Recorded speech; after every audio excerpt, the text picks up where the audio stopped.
晚上好，朋友们。今天呢，这期故事啊，您看这标题了吗？而且我跟您说，这期僵尸呢，说的不是像之前呢有提到过僵尸的故事，但是大家一听呢，这就是民间说的这个诈尸。但这期不是，这期说的真的就是咱们电影片里边看到的那个僵尸。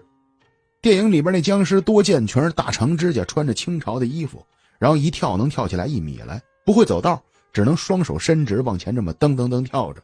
特别的喜欢咬人，特别喜欢拿手抓人，只要是你被他咬上了或者拿手抓上了，没一会儿你也变成僵尸了。但这说的这是电影里边啊，可是咱们今天这个僵尸的故事呢，它就不是在电影里边的。这事儿发生在好多年前了，说话那会儿还没解放了，这得是又是20-30年代之前的事儿了。故事呢是咱们家听友阿哲的爷爷讲给他的。阿哲告诉我说，他说啊，我爸爸是小儿子，我大爷今年都71岁了。那您算算，他爷爷得多大了？也就是说，阿哲说他爷爷如果现在要活着的话啊，说话可能得小100岁了。小的时候啊，阿哲说那会儿爷爷还活着，应该那会儿爷爷得80多了。我听到爷爷给我讲这僵尸的故事是无意中听到的。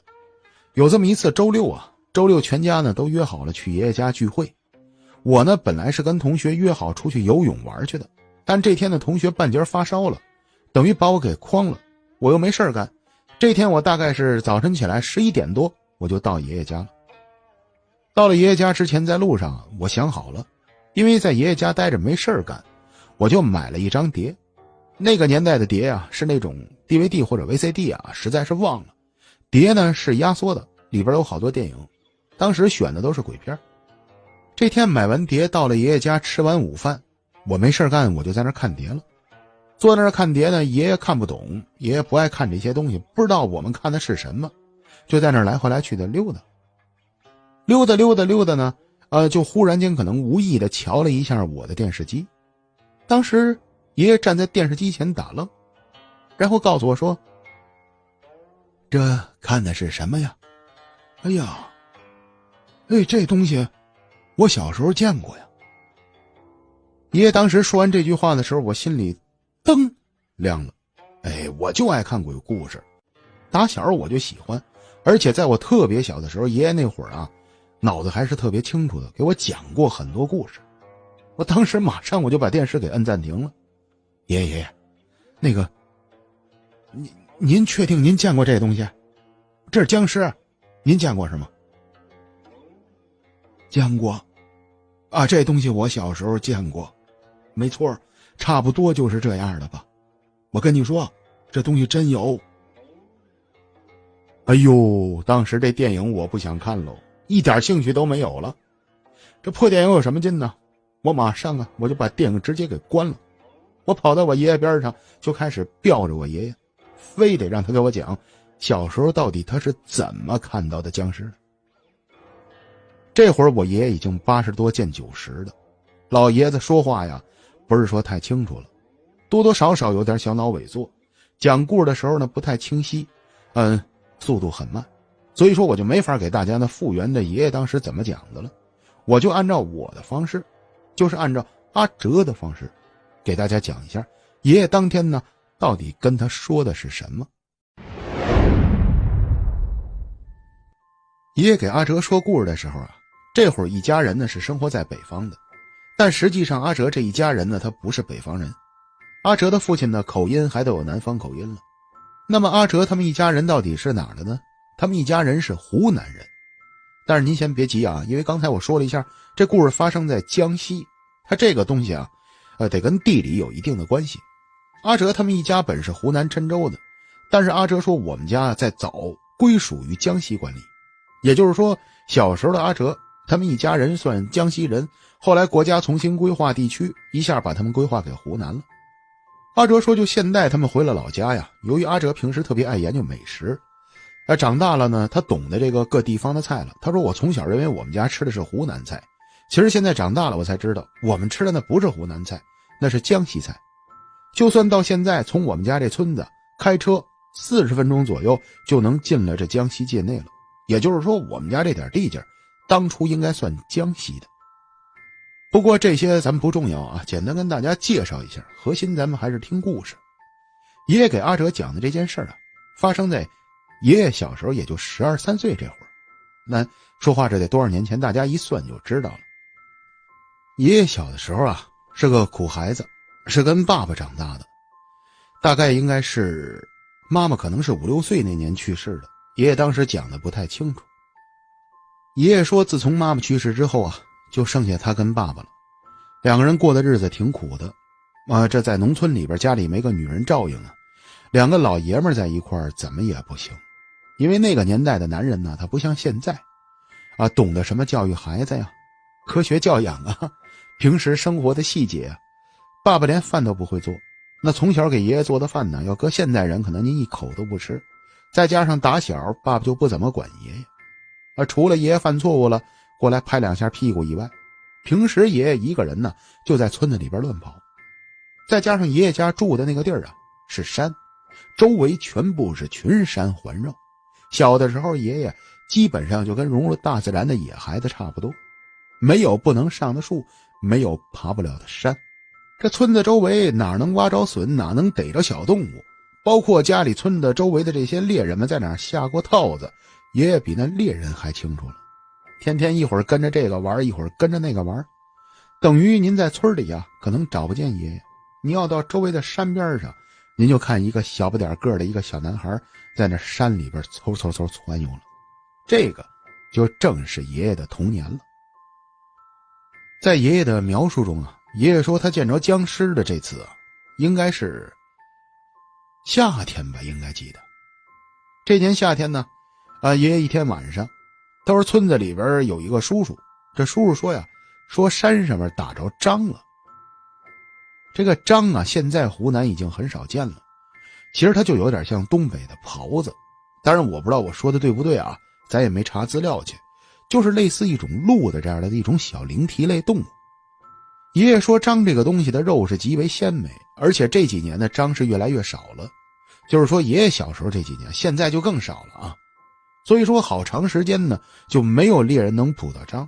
但据说有个猎人逮到了，大家当时是7、8个人一块奔着山里边跑的，想去山里边看看去这獐在哪儿，而且同去的人呢都是本村的，多多少少分块肉还是没问题的。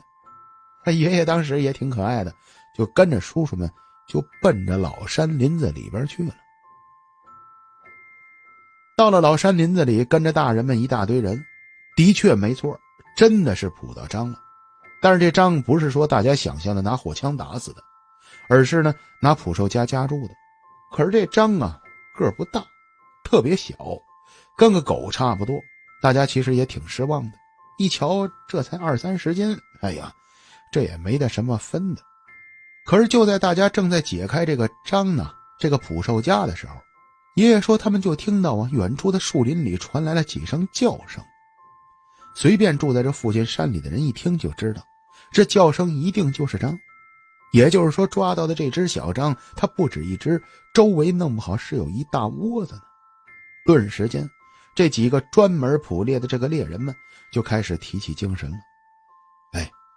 有獐还有东西，咱们继续逮它去吧。当时爷爷就打起精神来了，他就爱跟大人们干这个，美死了。爷爷在一旁也没敢说话，期待着大人呢，那就有人站出来说愿意逮去。就在爷爷这儿正在期盼的时候呢，这那边的獐又在叫了，而且接下来传来的声音是更加的密切。也就是说看来还都不止一只，有大的有小的，那这猎人们能闲得住。就这么着这天晚上大家也顾不了天几点黑了，咱们就进山逮那剩下的几只獐去吧。沿着这獐刚才发出声音的位置，几个老猎人带着爷爷还有其中另外的一个小孩，摸的小碎步，走得特别轻，朝着这深处的森林里边就继续走去了。可是朝着里边这走着，一边听着声音，一边闻着气味，看着地上的脚蹄印，一边寻找着这个獐。找着找着就觉得有点不对了。这獐是特别智商低的动物，尤其灵蹄类的动物它不是说太聪明。獐其实是不难抓的，主要是你得发现了它。那么现在既然发现了，这獐怎么今儿不太对劲儿眼巴前啊，听见的这几只獐叫声啊，就好像这几只獐是拿他们找乐一样。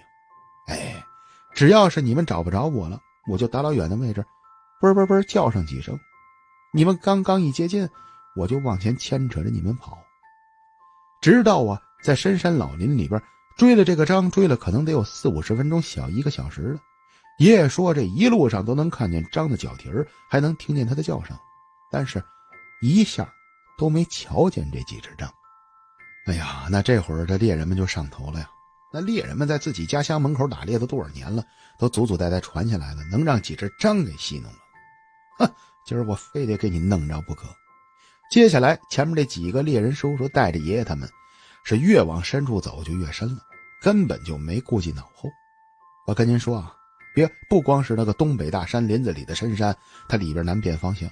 您到了湖南它一样的，湖南的郴州四面环山，而且再加上这又是郴州的边上，好嘛，那地势是更加险峻了。真的走到了深山里边，万一这天慢慢的擦黑了，您就是本地打了50年猎的猎人，都有可能走丢了。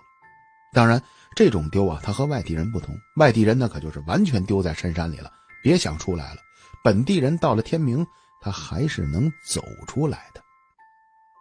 但是大家千万别忘了，之前咱们说了，刚才追这獐的时候已经5点多了，往前又追了1个多小时，此时几点了？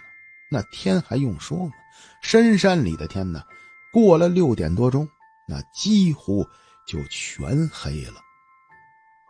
天黑了，可是刚刚这猎人们上了头了，追的呀，那就是忘了这天色了。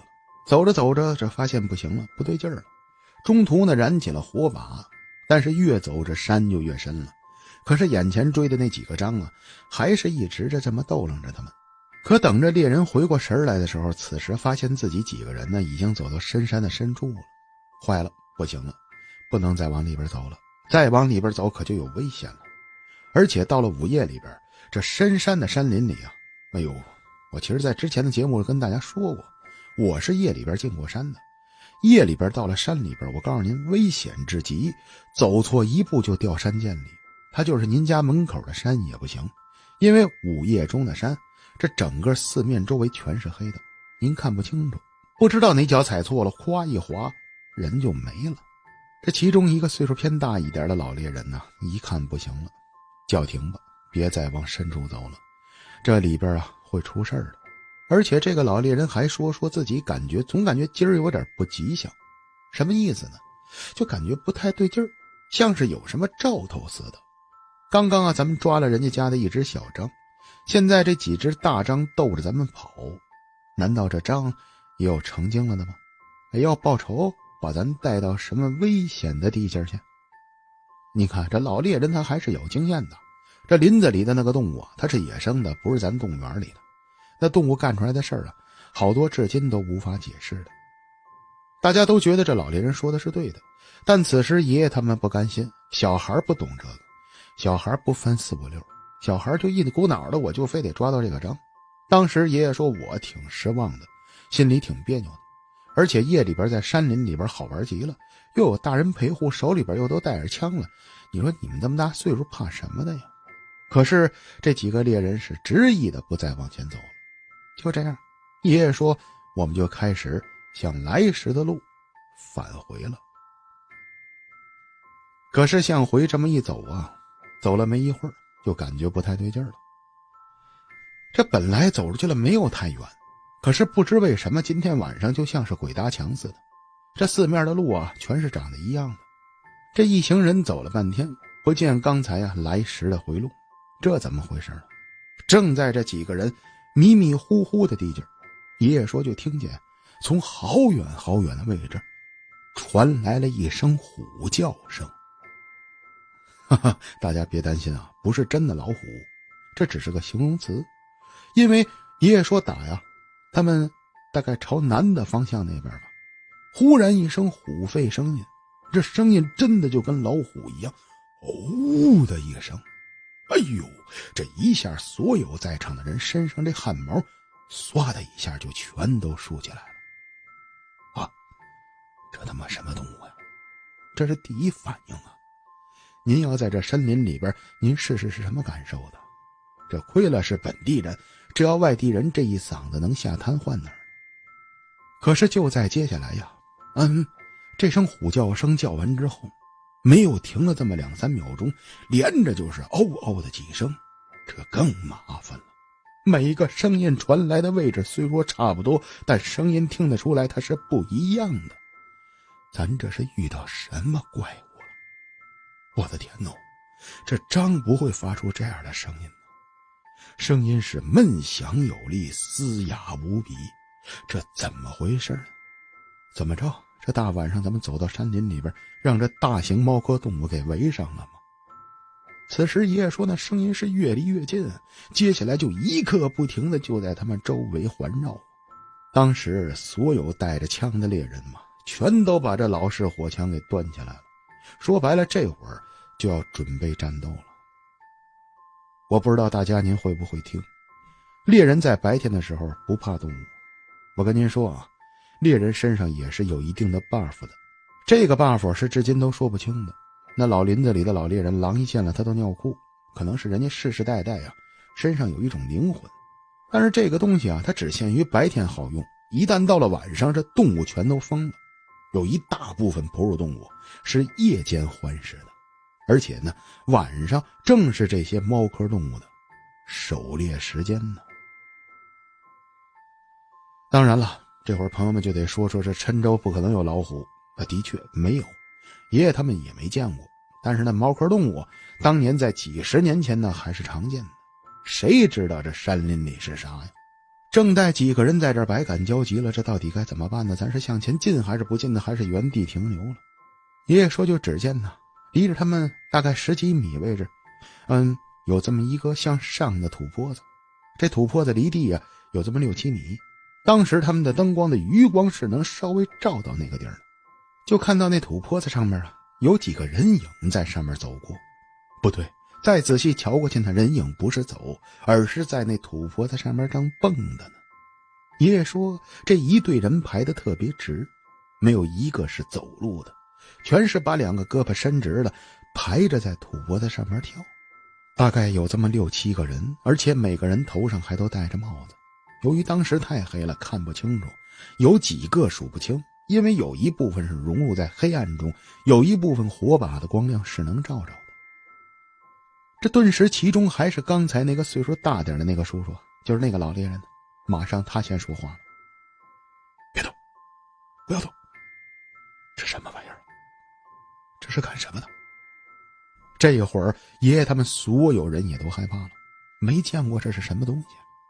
土匪？不是啊，这周围没有啊。日本人打不成这样干嘛呀？上这儿干嘛来呀？而且日本人也有枪啊，那这是干什么的？完全弄不清楚。就这么离着10几米的位置，在那土坡子上，爷爷说我们眼瞧着他们蹦的，而且一边蹦的嘴里边还发出那种轰鸣的声音，朝着远处那个山林里边就走了。整个这一幕的发生啊，没超过这么20、30秒去。直到今天，爷爷他也没弄清楚到底那天瞧见的是啥。而且那个年代的人呢，哪知道什么是僵尸啊？在林正英叔叔之前给咱们拍的那些电影，谁说过这个词儿啊？没人说过。当然您说史书上肯定也有记载啊，但是这不是咱们的主流名词，更何况这当年几十年前的郴州老百姓没这词汇。这一天呢，爷爷他们大概走了可能得4、5个小时，几乎都到12点了，这才走出山去。回家的时候啊，亏了有叔叔送回去的，那爷爷他爸在家都急疯了，不然的话这不得打死他吗？等转过天来，这件事儿啊在村里就闹大了。这事儿闹大之后啊，爷爷说那会儿大人们都是怎么说的呢？大人们说这是赶尸的，说咱们呢这一代经常就有这种事儿发生，早在古代就有这种运尸体的人，而且这些人会法术，能让尸体站立起来。但是爷爷说这都是胡说八道的，没这事儿。不敢说100%没有，但是爷爷说我见着这绝对不是这样的。赶尸人呢，他应该前面得有个正常人，但是爷爷说，我那天晚上见的那一排人明显是漫无目的的在往山林里边走，并且也没瞧见什么赶尸人。还有呢，什么摇铃铛啊，这老百姓们传的那些东西，爷爷说我也是没听见的。但是爷爷呢，他有自己的看法，这也是爷爷小时候和一些老人们聊的。有的老人们呢，认为这赶尸人只是胡说啊，都是周围这些小年轻们传了。我说的小年轻现在可能都得100多岁了，就爷爷那年代的小年轻。但是老人们呢，有些人认为这是魔。但是大家听到这儿就迷糊了，什么是魔？你这是胡说八道啊，这带好好的，完全不是这么回事啊。老年间的人呢，把这妖魔鬼怪他分的是非常清楚的。朋友们，今天啊，咱们要讲一个关于地下室的事情。这个故事呢，我得带着大家回忆。您呢，跟我回忆，早在大概是90年代末到2010年之前，盖了好多的这种商品房。因为早在80年代的时候啊，咱们中国还没有说是完全的可以这楼盘啊、销售啊、买卖化，这还好多地方是不允许的。但早在深圳的时候，80年代末期的时候，就已经出现商品房了。真正商品房出现在大家的视野，那必须得进入到90年代的中期，那才是几乎所有城市都出现商品楼。这些老式的商品楼啊，当初在建设的时候，当时使用的图纸呢，全部都是英国还有个别的几个欧美国家，大概是在60、70年代的时候使用的一些宿舍呀、公寓的一些图纸。所以呢，这些楼盘的建设，大家会发现好多地界的楼几乎都是相同的。您呢，不知道还记不记得小时候住的那个老楼、老砖楼、老板楼也好，往往呢来到1楼的时候，左边它有个小地下室。这地下室它并不归属于哪个人使用，但是呢，一般情况下，这楼里边做卫生的阿姨或者街道的大妈，他们有这地下室的钥匙。但是如果呢，要是有幸哪个小伙伴真进过这些地下室的话，大家会发现里边全是管道，整个楼的这自来水啊、暖气乱七八糟的结构原来都在楼下藏着。同时呢，它这也是为了什么呢？为了方便呢，未来万一楼里边的管道啊、煤气什么的出了什么问题，方便工人们维修。所以这神秘的地下室就成了咱们好多小伙伴儿时长大的回忆了。不过逐渐的这些年呢，当年盖的这些老楼逐渐都消失了，慢慢都拆了，有的现在还健在。这种地下室其实您是还能瞧见的。咱们今天的这个故事就是发生在地下室里，也就是说这地下室并不是谁他们家的，而是他们楼里边的这么一个公用的操作间，楼体的地下室。这事情发生在北方的一座大城市里，大概发生的时间呢，就是不到2000年这会儿。这时候啊，咱们听友豆根他们家里边刚好赶上了单位这边啊有补助有帮助，由于爸爸是领导，再加上爸妈这些年存的钱，就准备想买新房搬新家了。由于他们这座城市大概几年前早就已经推出商品房了，爸妈一直呢就觉得如果要是能买到西边的温泉小区去，那是相当不错了。所以借此这个机会，家人就没有放过，拿出了家里所有的积蓄，就买下了这么一栋温泉小区。您注意，这温泉小区啊，在当地特别有名气，而且温泉小区下边的确有温泉，所以所有楼体下边都有管道。那既然有管道，自然就会出现咱们说的地下室了。由于这个小区啊是90年代初期建设的，他们买的时候已经接近2000年了，房子大概是89年的老房子了。买过来之后，当时呢一切都挺好的，大概装修了这么20多天，全家人就正式搬入了。搬到房子里边没发生什么事儿，和乐融融的，而且邻里邻居呢，人家住的都是回迁户，这些人都比较热情，没些日子跟里边的邻居们也就都混熟了。没事晚上的时候，他说那会儿我们家小区贼温暖，一帮大爷大妈、叔叔阿姨们跟我爸妈呢在门口说话，张家长李家短的，再加上我爸又是厂里边挺大的领导，人家都高看我爸一眼。所以那段时间刚搬过去这个新家呀，我们全家别提多满意了。但是这接下来接下来我们大概在这房子住了4、5个月了。有这么一天，这天呢赶上我在学校惹了点祸，我这会儿上初一，老师把我留校呢臭批我一顿。写完检查，大概从学校离开的时候就已经快7点了，到家就接近7点40左右了。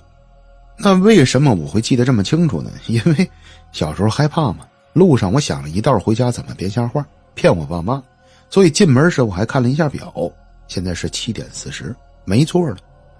但是当这接下来我刚刚走进我们家的楼栋，迈进去还没半步了，就只见左边楼栋的小地下室的门开了。说实话啊，我不知道那是地下室，我认为那就是做卫生的阿姨在那存放杂物，或者是什么存放间什么的。这小门打开了，那为什么我会一下注意到这小门呢？因为这小门里边微微弱弱的亮着一盏小红灯，但是这门并不是朝向我这边打开，人家是背对着打开的，也就是说我别自己招歉，赶快走了就没这事儿了。但是我当时好奇，招猫又逗狗的我就琢磨，怎么亮着盏红灯呢？就侧过身里，然后朝着这门里边望去。结果我朝门里边这么一看，我的妈哟！只见这小门房的下边站着俩人。这俩人呢，一个穿着小花棉袄，一个穿着个黄马褂，满身的灰尘，脸上脏兮兮的，腾的一下吓了我一跳。然后我就开始向后退去。这我这话还没说出来呢，我这会儿看懂了。是对纸人。哎呦我的妈，纸人也不行啊！一下子我又反应过来了，这里边怎么放俩纸人呢？马上我就转过了头，朝楼上就跑了。这会儿跑到楼上的路上，我也顾不上什么编瞎话了，告诉我爸说我到底怎么回事，这么晚回来的，真的是给我吓坏了。能看得出来，那纸人在那个位置放了绝对不止一天了。纸人上满是灰尘，旁边还亮着一盏小灯。但是我顾及不了这么多了，奔着我们家大门就开始砸了。爸妈，开门！哈哈，您听我这声音了吗？当时我带哭音了，真把我吓着了。马上我爸妈也挺不高兴的，就打开门。你干嘛呀？你怎么这么晚回来呀？但是一看我这表情不对，此时我已经要哭了。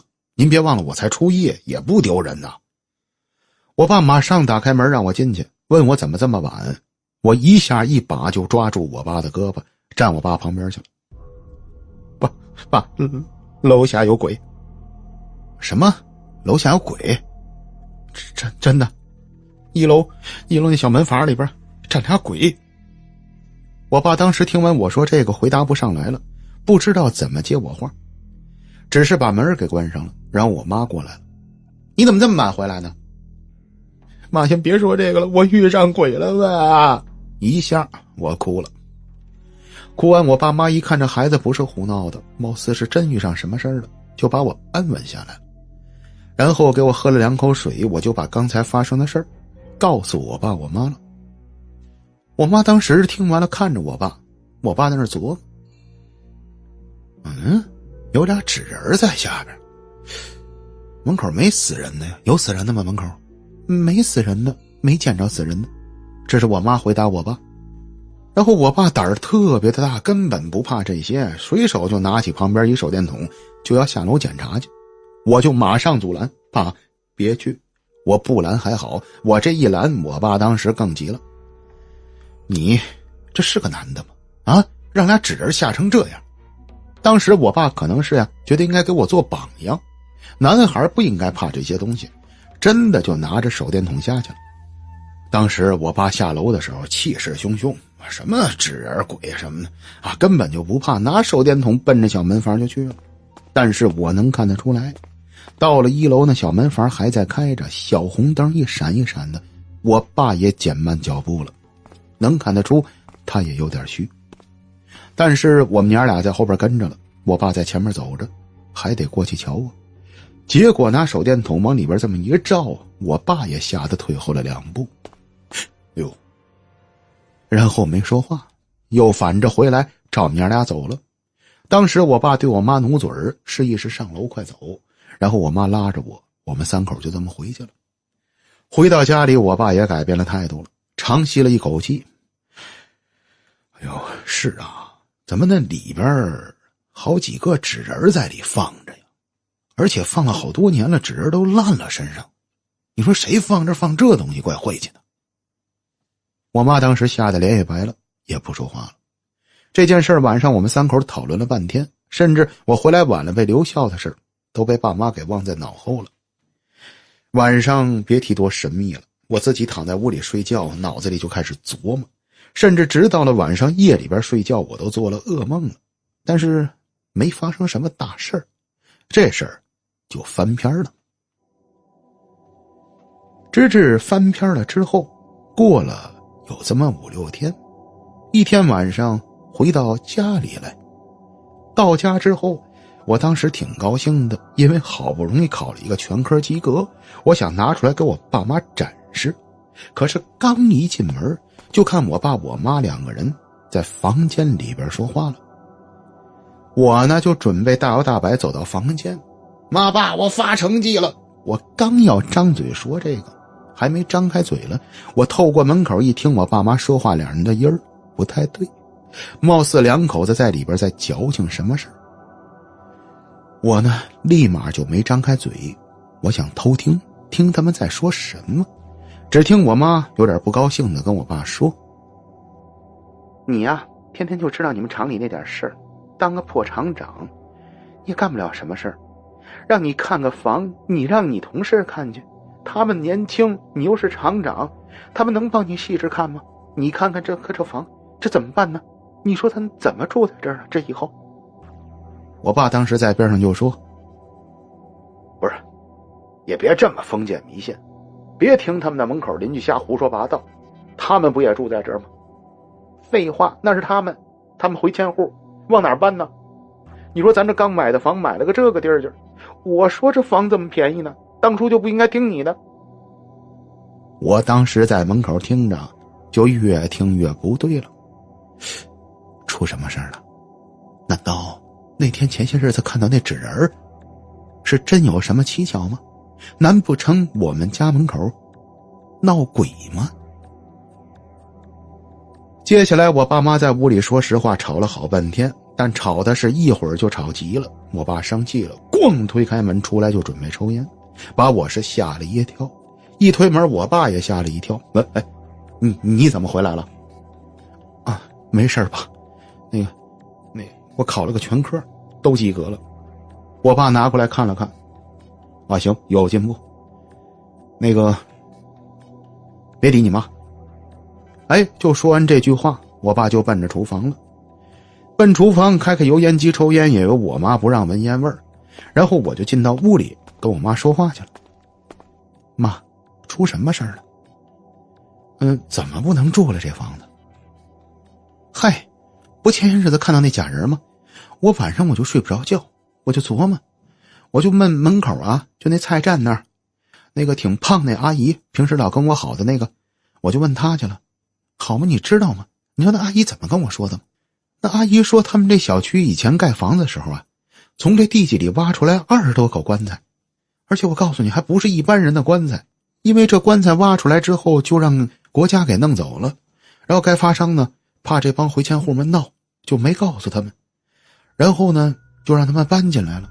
可自打他们搬进来之后，好多这回迁户就说这房子闹鬼，晚上老看见有好多古代的人在咱那小区周围这附近溜达，然后这事儿就闹开了。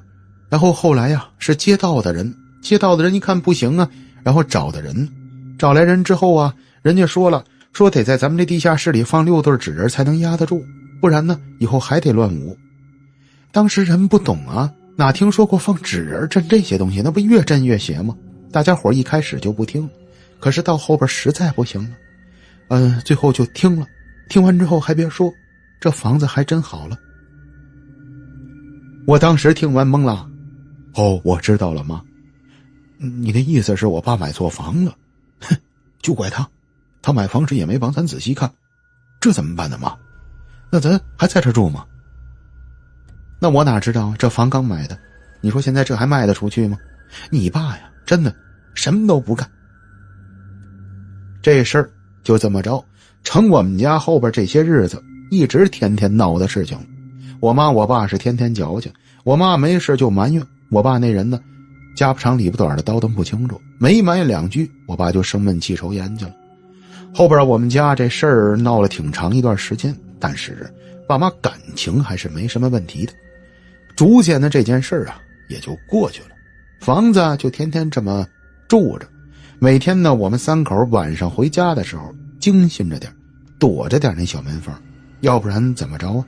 那年代不像现在买房马上就能卖，那年代贼难折腾呢。可是这万万想不到啊，接下来的日子是好景不长啊。大概是过了有这么4、5个月吧，我们在这儿住了有小1年了，正好就赶上眼瞧着要过年了。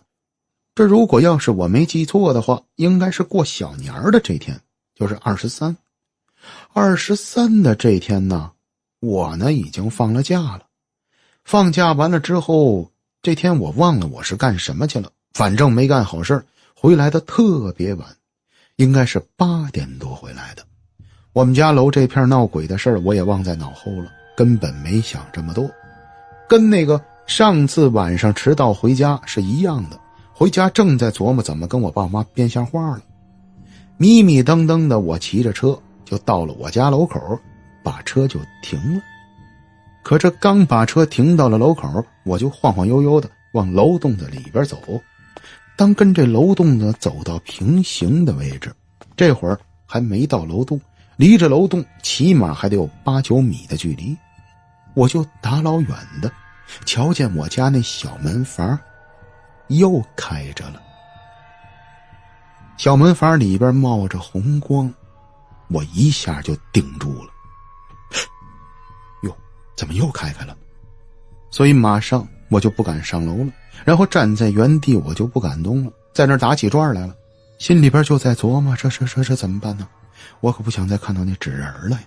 可正当我想着琢磨着这些东西的时候，只见打那冒着红火的地下室里边忽忽悠悠的出来俩人。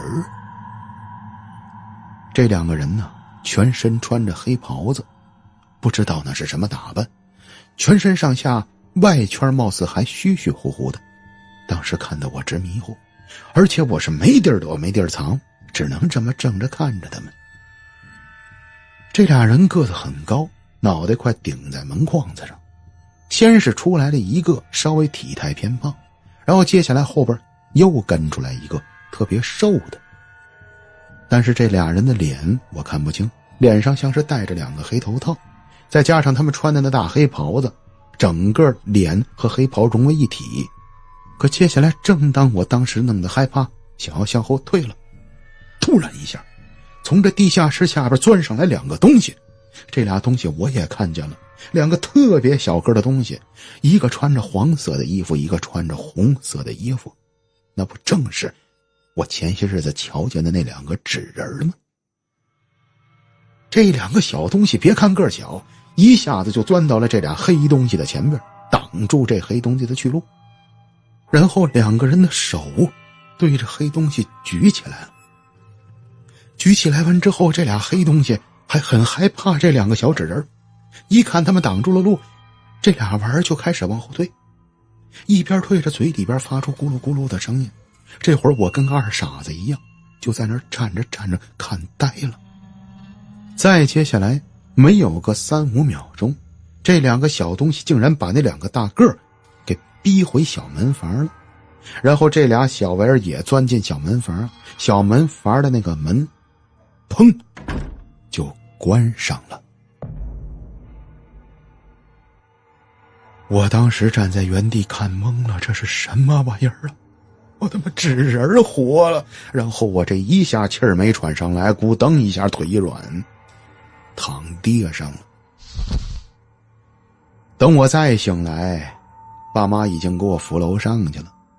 醒来之后，应该过了没多长时间，可能是邻居看到的我爸我妈给我搀上去了，等于我刚才呀已经昏过去了。爸妈马上先问我怎么回事，怎么晕倒在家楼下，你没事吧？咱要不要去医院？可这会儿我反应过来的时候已经清醒了，身体没什么大问题。我呢有气无力地告诉爸妈，妈，咱别跟这儿住了，我刚才搁楼下看见鬼了。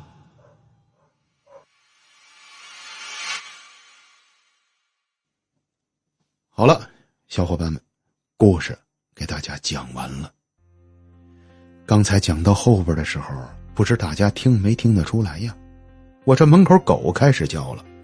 这狗叫本来我是应该停止的，等它不叫了我再录，但我一琢磨，我没停。为什么呢？我觉得这样更能体现我现在录制的心情和状态。我这鸡皮疙瘩也是一阵一阵的起呀。你说这大夜里边，我们家门口这小狗它从来都没叫过，难道我讲出共鸣了吗？好了，感谢大家今天晚上的陪伴和收听，感谢大家收听这个故事。那今天咱们就到这儿了，朋友们，我们下期节目再见。